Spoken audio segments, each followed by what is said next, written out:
बच्चों, कक्षा 8 से पाठ 13 जिसका नाम है जहां पहिया है, जिसके लेखक हैं पालमगम्मी साईनाथ जी। इनका जन्म हुआ 1957 में, जन्म स्थान रहा मद्रास।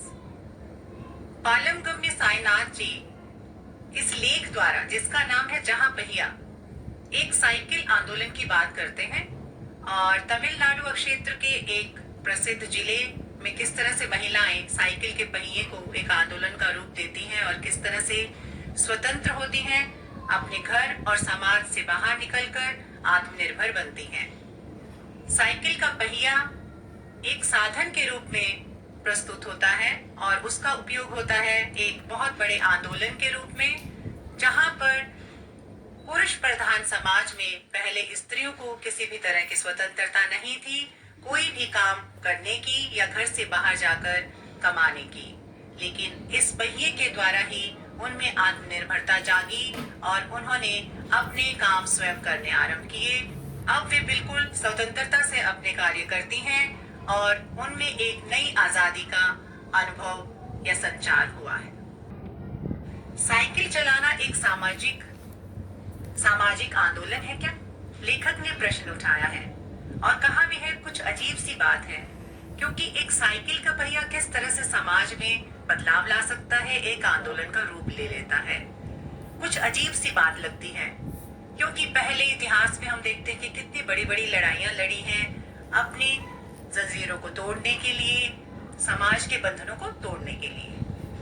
ये बहुत ही अजीब सी बात होती है, लेकिन ये हुआ है वाकई में। तमिलनाडु के पुडुकोट्टई जिले में ऐसा स्त्रियों ने कर दिखाया है। इसीलिए आगे कहते हैं, लेकिन चौंकने की बात नहीं है। चौंकने का अर्थ है हैरानी। इसमें हैरान होने की बात नहीं है, वाकई ही स्त्रियों ने ये कर दिखाया है। एक साइकिल के पहिए के द्वारा अपनी आजादी की लड़ाई लड़ी और वे आत्मनिर्भर बनी। पुडुकोट्टई जिला भारत का, तमिलनाडु स्टेट का बहुत ही गरीब जिला है और यहाँ की स्त्रियों ने अपनी आजादी की लड़ाई किस तरह से लड़ी आगे जानते हैं। पुडुकोट्टई जिले की हजारों नवसाक्षर ग्रामीण महिलाओं के लिए यह अब आम बात है। अब जहाँ देखो वहाँ की औरतें अपनी आजादी की इस सफर में सफलता प्राप्त कर चुकी हैं। नवसाक्षर का अर्थ यहाँ पर है नई पढ़ी लिखी युवा स्त्रियां, इसका अर्थ हम पहले भी स्पष्ट कर चुके हैं। और गांव की महिलाओं के लिए अब ये आम बात हो गई है, जहां देखो वे साइकिल चलाती हुई नजर आती हैं और उन्होंने आत्मनिर्भर होकर यह साबित कर दिया। अपने पिछड़ेपन पर लात मारने और अपना विरोध व्यक्त करने और उन जंजीरों को तोड़ने का जिनमें वे जकड़े हुए हैं, कोई ना कोई तरीका लोग निकाल ही लेते हैं। स्त्रियां बहुत ही पिछड़ी अवस्था में थी। यहाँ पर लात मारने का अर्थ है छुटकारा पाना अपने बंधनों से, अपने पिछड़ेपन से। और उन्होंने अपना विरोध भी व्यक्त किया, यानी कि जो बात उन्हें पसंद नहीं थी उसके विरुद्ध उन्होंने आवाज भी उठाई। जिन जंजीरों को वो तोड़कर बाहर निकली या जिन बंधनों में वे जकड़ी हुई थी, उन्होंने अपना कोई न कोई तरीका निकाल ही लिया और उनका तरीका था एक साइकिल के पहिए के द्वारा। उन्होंने किस तरह से अपने जीवन में बदलाव लाया और वे आत्मनिर्भर बनी, ये एक बहुत बड़ी बात है।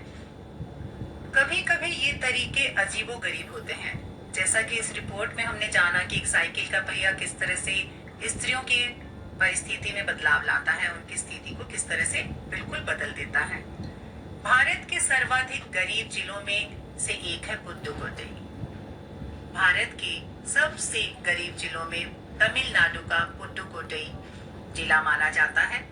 पिछले दिनों यहाँ की ग्रामीण महिलाओं ने अपनी स्वाधीनता और गतिशीलता को अभिव्यक्त करने के लिए प्रतीक के रूप में साइकिल को चुना। स्वाधीनता का अर्थ है आजादी। उन्होंने अपनी आजादी की लड़ाई लड़ी। गतिशीलता और किस तरह से उन्होंने अपने काम को आगे प्रगति में बदला, उनका विकास किस तरह से हुआ, उस सब को अभिव्यक्त करने के लिए अर्थात प्रकट करने के लिए साइकिल को उन्होंने प्रतीक अर्थात निशानी के रूप में चुना। एक छोटा सा बदलाव किस तरह से उनके जीवन और उनकी स्थिति को बदल देता है, ये पुडुकोट्टई जिले की गांव की महिलाओं ने कर दिखाया। उनमें से अधिकांश नवसाक्षर नई पढ़ी लिखी थी। इसका अर्थ है जो अधिकतर औरतें थी या लड़कियां थी, वे नवसाक्षर थी, नई नई पढ़ी लिखकर स्कूल या कॉलेज से अभी आई थी और उन्होंने साइकिल आंदोलन में बढ़ चढ़कर हिस्सा लिया था।